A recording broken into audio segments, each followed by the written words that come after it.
mà mưa nó cái prăng là cô đòn cung đi cô đòn cung lúc đọc nó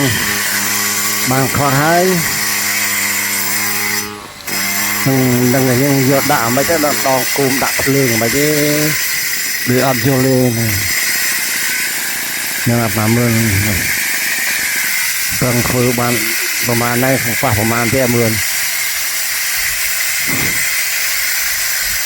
và bay kia đây và bay kia là phơ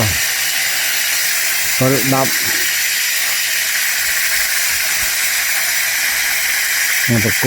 cô đòn ấy mày chết rồi ơi đặt lương tao na tao bỏ đây bỏ mò cho đặt lương mấy cư đâu thưa cái pu lăng là cái pu lên một tiếng không chọc vào mưa là cầm ru đã tầm mốc nó ba đây cầm ru